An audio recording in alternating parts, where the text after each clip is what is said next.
국방인사이트 시간입니다. 국방부 출입하는 손시행 기자 나와 있습니다. 안녕하세요. 네, 먼저 이 내용은 거의 전 매체에서 다룬 것 같아요. 군이 공관병을 없앤다더니 공관 부사관으로 대체 운영하고 있다라는 제목으로 보도가 됐는데 어떤 내용인지 전해주시죠. 네, 지난 11일이었죠. 지난해 폐지된 공관병 자리 일부가 공관 부사관으로 대체 운용되고 있다는 보도가 나왔습니다. 공관병 제도는 지난해 박찬주 육군대장과 그 가족의 공관병에 대한 갑질 논란이 있은 뒤 같은 해 9월 30일 전격 폐지됐는데요. 대체 인력으로 부사관과 군무원을 그 현장에 배치한 것으로 알려져서 매체들이 다뤘습니다. 실제로 국방부는 지난 사건 이후 공관병 198명 전원을 다 폐지시켰습니다. 예외적으로 사성장군과 해병대 사령관의 경우 각 한 명씩 공관 조리 담당을 편성했는데요. 아시다시피 무관 초청이나 공식 행사들이 많아서 이런 상황을 고려했다는 게 국방부의 설명입니다. 네, 사성장군과 해병대 사령관까지 하면 모두 9명인데 각 한 명씩 배치된 건가요? 그렇습니다. 합참의장과 육해군 참모총장과 육군 1~3군 사령관과 이작전 사령관, 그리고 연합사 부사령관과 해병대 사령관까지 모두 9명에 대한 공관 조리 담당이 한 명씩 배치됐는데요. 현재 3명이 군무원, 3명은 부사관, 나머지 3명은 채용 중에 있습니다.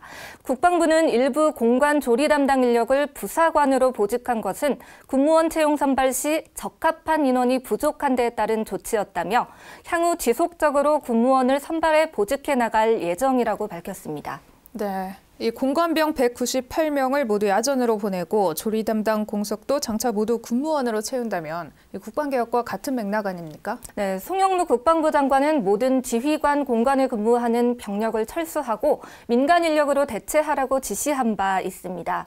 병사의 인권 개선과 함께 군의 본연 임무인 전투력을 강화한다는 취지인데요. 결국은 이런 방향으로 가고 있다고 보여집니다. 네, 그렇군요. 송 기자, 그런데 일부 매체에서 해군은 그 명칭만 바꿔 시설관리병, 사실상 공관병을 운영하고 있고 육군은 조리병 시험까지 치렀다고 해서 논란이 됐죠? 네, 일부 매체에서 해군의 상황시설관리병이 사실상 이름만 바꾼 공관병이라는 보도를 했는데요. 이는 사실이 아닙니다. 지난해 9월 공관병 폐지 이후 10월부터 새롭게 운영을 시작했습니다. 일부 매체에서 참모차장과 작전사령관이 운용하고 있다고 보도했는데 이 또한 사실이 아니고요. 총장 공관 기능 유지를 위한 시설 관리와 비상상황 시 연락 임무를 수행하고 있습니다. 또 이전 공관병처럼 주둔하는 것이 아니라 출퇴근식으로 일과 중에만 운영을 하고 있습니다.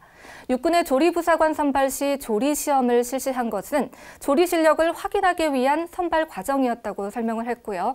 국방부는 지난해 국민적 공분을 초래한 공관병 사적 운용 사건 이후 이를 근원적으로 제거하기 위해 부단히 노력해오고 있고 앞으로도 군인의 사적 운영을 근절시키기 위해 노력을 지속해 나가겠다고 강조했습니다. 네, 다음은 송영무 국방부 장관이 지난달 문재인 대통령이 방문한 아랍에미리트를 방문한다는 소식입니다. 전해주시죠. 네, 송영무 국방부 장관이 오는 15일부터 18일까지 아랍에미리트를 방문합니다. 정부 관계자는 송 장관의 이번 UAE 방문은 지난달 문재인 대통령의 방문 당시 모하메드 왕세제와 합의한 특별 전략적 동반자 관계 격상에 따른 후속 조치 차원이라고 밝혔습니다. 그러면서 UAE에서 양국 정상회담 합의 사항의 후속 조치를 논의할 것이라며 기존의 양국이 맺은 국방 방위 산업 관련 협력을 한 단계 더 발전시키는 의지라고 설명했습니다. 송 장관의 UAE 방문에는 전제국 방위사업청장과 남세규 국방과학연구소 소장도 동행할 것으로 알려졌는데요.